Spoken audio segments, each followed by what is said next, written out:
I originally planned to do a whole progression guide from early to end game for new players, but then I realized, man, there's a lot to cover in this game.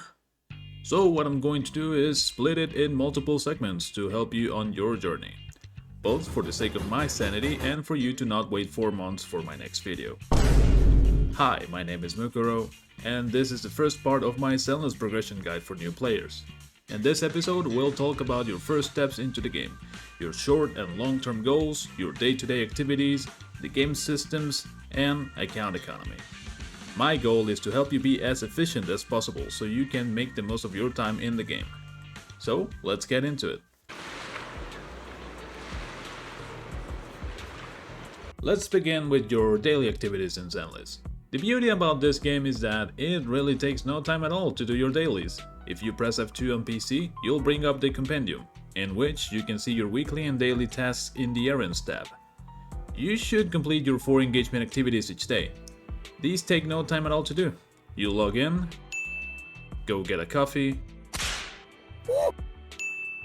get a scratch card for a quick random reward,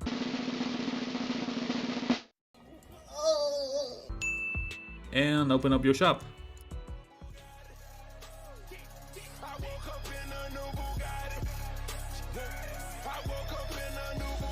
Once you're done with this, just click on the engagement bar to claim your rewards and you're done with your daily chores.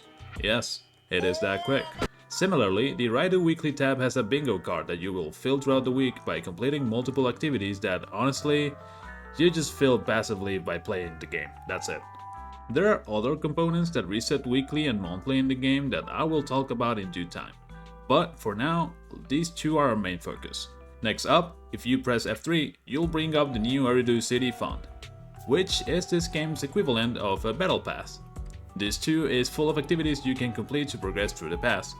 Most of them you will also do passively by just playing the game. Each time you complete an activity, just make sure you claim the points, get your rewards, and be aware that you can only score 10k points weekly. There is a lot of stuff you get out of interacting with these systems, notably upgrade currencies, internet XP, stable banner currency, and polychromes. Knowing how to manage these resources is the key to success, which takes us to our next segment. If you paid attention, you probably noticed that whenever you get your daily coffee, you get batteries. Batteries are our equivalent to stamina in Zenless. Stamina allows you to farm resources throughout the game, while at the same time getting internet EXP to level your account up. You get 1 battery every 6 minutes, and you have a cap of 240 batteries. The neat thing about Zenless is that, unlike many other gachas, you can just take a break and not worry about capping your energy, since you also have backup battery that has a bigger cap.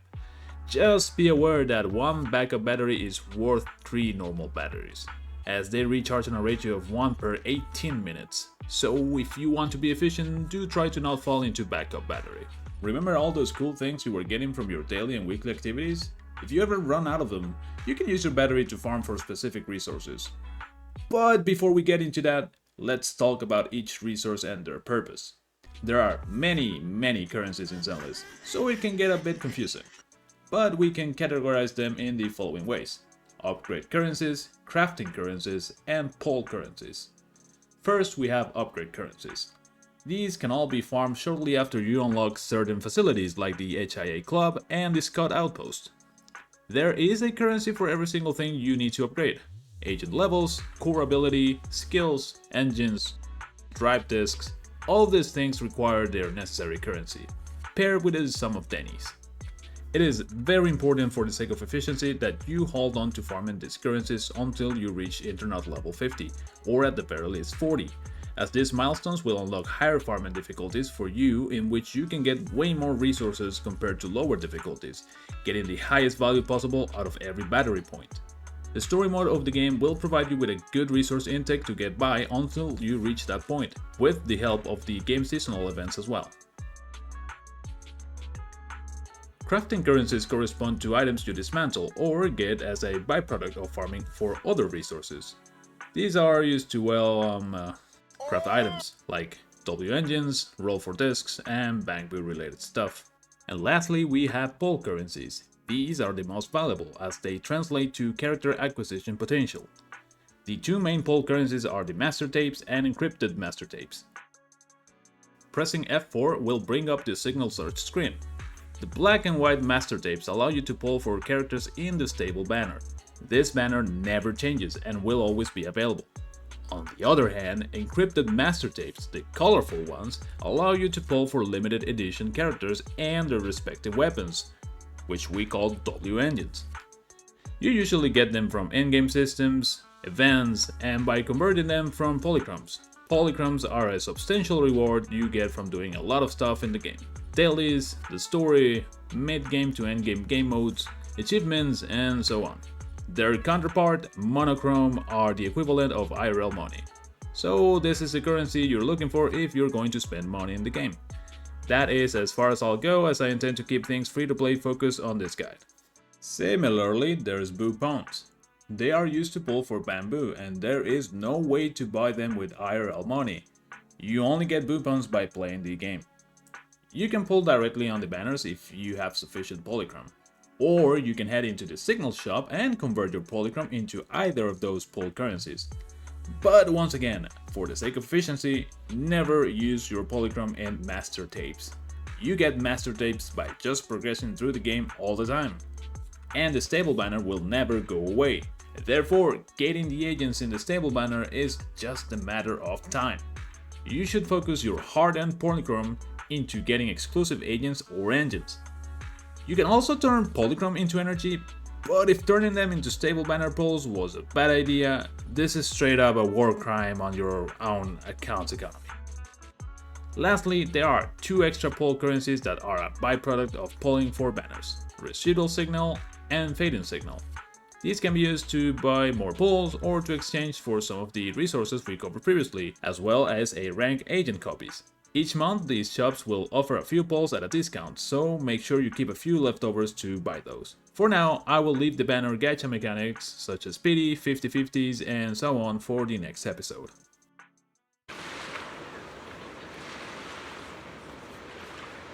Going back to the compendium, if you head into the primer tab, you'll spot the Proxy Legend section. This will contain a few milestones that you should be looking to achieve. They are short-term goals to guide you along your way that also offer some juicy rewards, so always be on the lookout for completing them as soon as possible.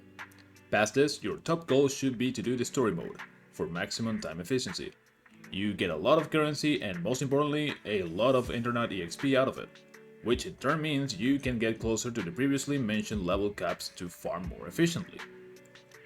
Almost every story mode quest has a challenge mode that you can clear for even more rewards. You can choose to do them right away or leave them for later if they prove far too challenging for you at the moment. Take note of extra sources of EXP and resources like side quests. Make sure you always talk to NPCs to accept their quests. Even if you don't want to do them at the moment, it's better for you to have them on your log and start blasting through them when you are on the last stretch of experience you need for the account level up. You might see certain NPCs and quests available in different times of the day in the same location, so be on the lookout for those blue markers. Certain agents also have special quests called Agent Stories, which will provide you insight into their background as well as rewards. You can find these in your video archive right here. Additionally, all agents have quality time quests that you can do for, you guessed it, more rewards. Maxing friendship with them will also grant you a special background for your pause menu. Seasonal events are also an amazing source of resources, so always be on the lookout for what's available in the F1 menu. You might be locked out of certain events until you complete certain story quest chapters, so that's another reason to focus on doing the story campaign. Other long-term goals include thinking about what team you want to start building towards, so you eventually start tackling the mid to end game. The next episode will be focused around pulling for and building agents, so please let me know if you found this first episode helpful, your doubts, and what would you like to see in the next one. Consider liking and subscribing so my work can reach more people if you would be so kind. This has been Mukuro, until the next one.